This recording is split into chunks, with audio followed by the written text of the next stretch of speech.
तो प्लीज आप अपने बारे में हमारे श्रोताओं को कुछ बताइए, जो भी हमें सुनते हैं, हमारे लिसनर्स जो हैं, अपने बारे में उनको कुछ बताएंगे।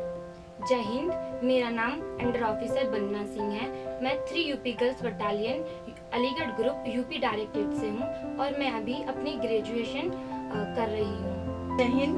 मैं under officer Miskin 13 UP girls battalion group Ghaziabad Uttar Pradesh directorate से हूँ और मैं फिलहाल में ग्रेजुएशन कर रही हूँ और यहाँ हम सीमा दर्शन कैंप के लिए आए हुए हैं। ये दौरा ऐतिहासिक माना जा रहा है। आपके हिसाब से ये all girl NCC forward areas tour इतना खास और ऐतिहासिक क्यों है? वास्तव में ये जीवन में पहली बार मिलने वाला अवसर था। हम all girl area forward tour का हिस्सा बने, हमारे लिए बहुत गर्व की बात है और हमें बहुत गर्व महसूस हुआ। हम उन जगहों पर गए जहाँ केवल सेना के जवान तैनात थे। हमें उनकी दिनचर्या के बारे में भी पता लगा।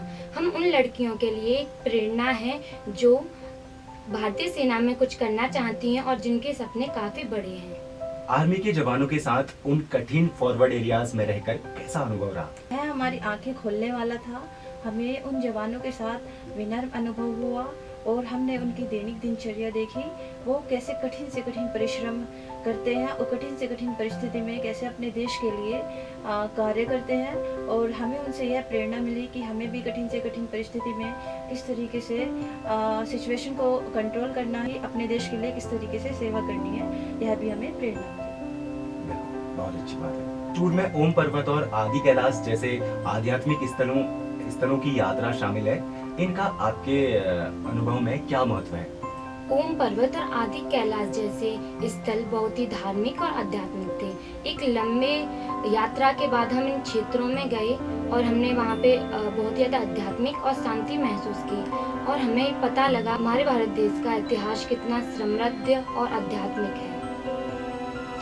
इस पहल में भारत सरकार वाइब्रेंट विलेजेस प्रोग्राम में कैसे जुड़ी है और इससे ग्रामीण और शहरी भारत के बीच कैसा पुल बन सकता है?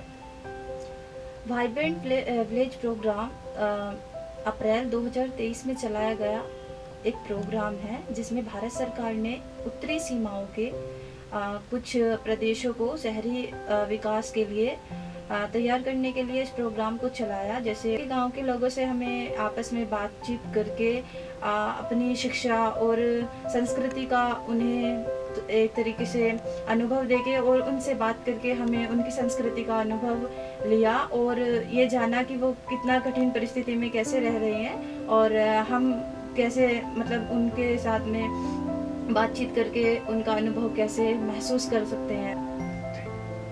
इस तरह के टूर से लड़कियों में नेतृत्व क्षमता और आत्मविश्वास कैसे विकसित होता है?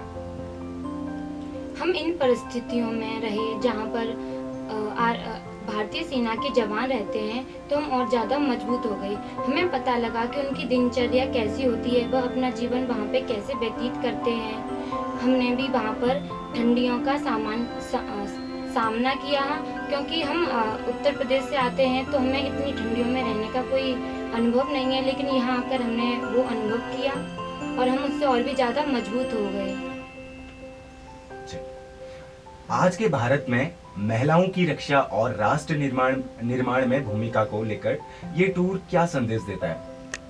इस दौरे में यह संदेश मिलता है कि जैसे भारतीय सेना अपने देश के लिए एक निष्ठा और प्रेम से सेवा के लिए हमेशा तत्पर रहती है, वैसे ही एक महिला जो कि अपने देश के लिए मतलब बहुत कुछ कर सकती है, तो वह भी अपने देश के लिए निष्ठा और विनम्र से हमेशा तत्पर रह सकती है।